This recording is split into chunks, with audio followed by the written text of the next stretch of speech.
A guardian can only be appointed through VCAT, and that's whether it's a public guardian through the Office of the Public Advocate or a private guardian. The decision to limit a person's human rights, to appoint a guardian to make decisions, must be made by VCAT. So VCAT's a big and complex place and lots of decisions are made here.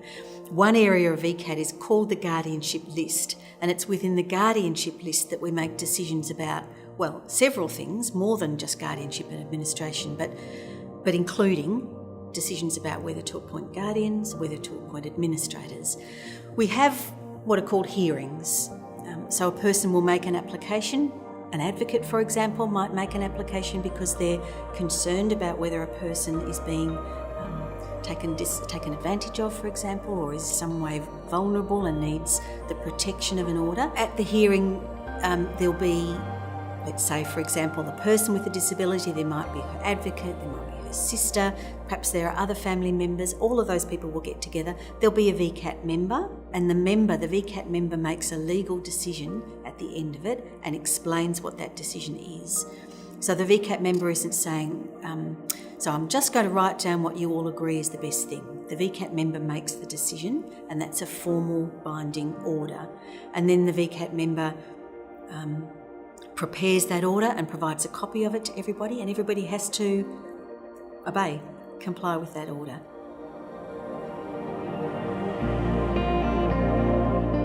Bernadette is 32 years old, has a mild intellectual disability, mental illness, and moderate verbal communication skills.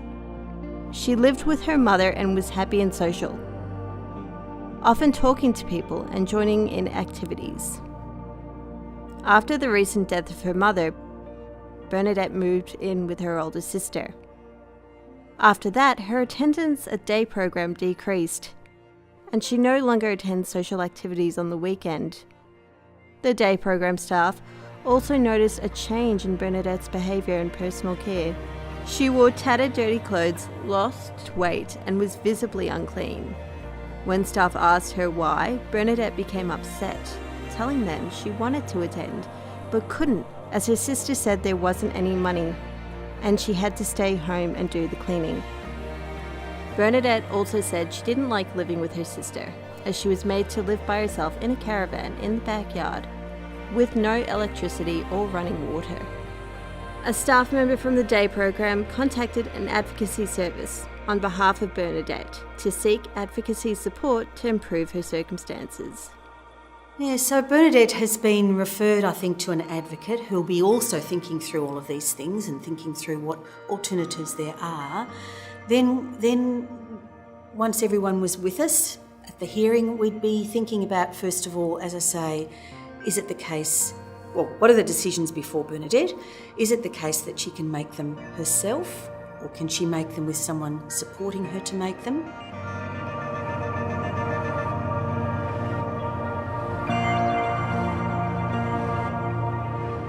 Most important evidence would be that given by the person herself. So to think about Bernadette for a moment, what she's telling us about what is happening for her and what's important for her, that's the most important evidence. So we really need to hear from her. We also need to have a good understanding of her level of capacity to make the decision. And for that, we rely on what doctors, neuropsychologists, other people who have expertise in decision-making capacity to help us understand, can Bernadette make this decision herself? Could she make it with some support?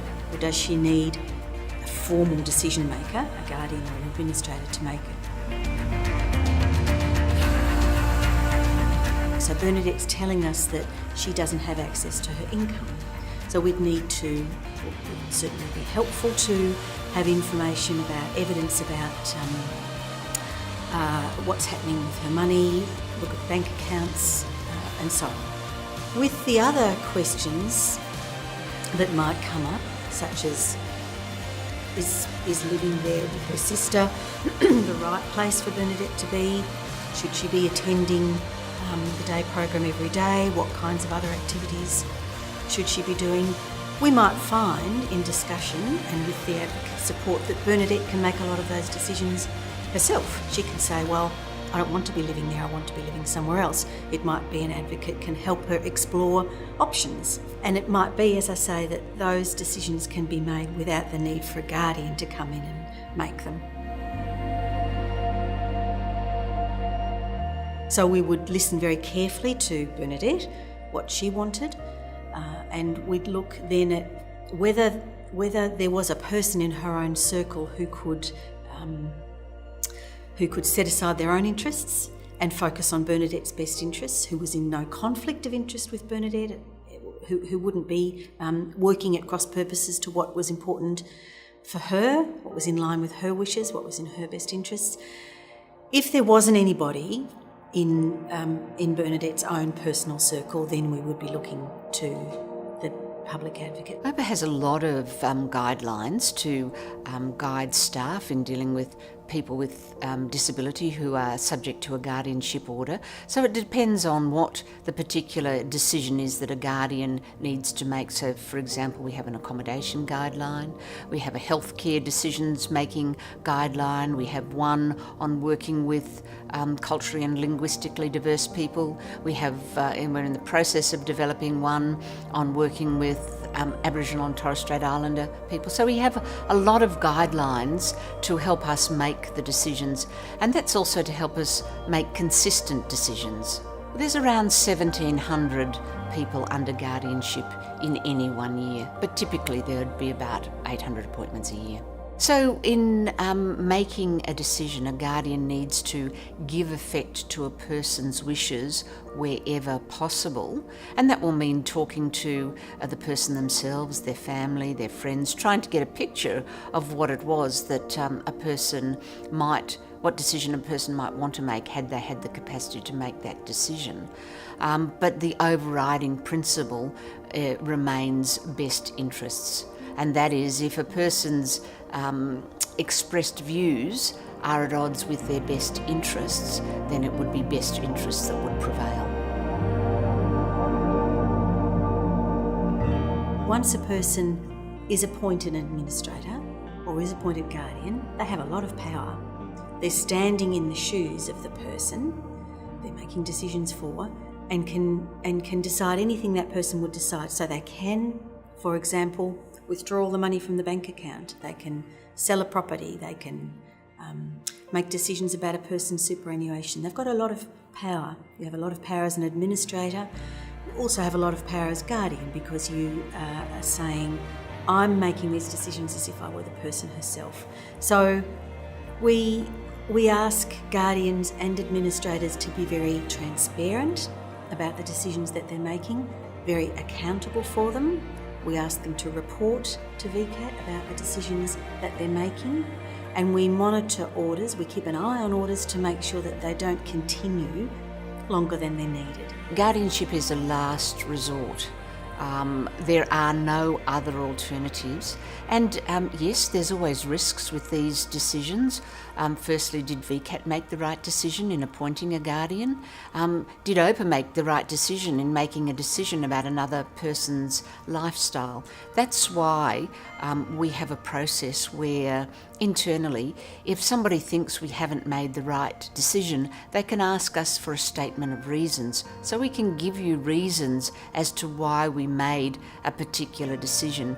But if you still remain unhappy with the decision that has been made, you can ask for a review of the decision. So we can actually look at that, and a senior member of staff will look at the decision and work through and see whether or not an alternative decision could have and should have been made. So sometimes where there's no formal decision-making arrangement in place around a person's finances, other people can take financial advantage of someone who's vulnerable very easily. So sometimes we do appoint administrators to make sure that there is a transparent and accountable arrangement in place for financial decision making. A guardianship order can have a very powerful effect in sort of breaking that cycle of dependence, or even sometimes exploitation and even sometimes abuse. There are benefits to having the Office of the Public Advocate as a person's guardian. The staff here are very fierce advocates, and they will leave no stone unturned in seeking to ensure that the rights and interests of the person subject to a guardianship order are protected.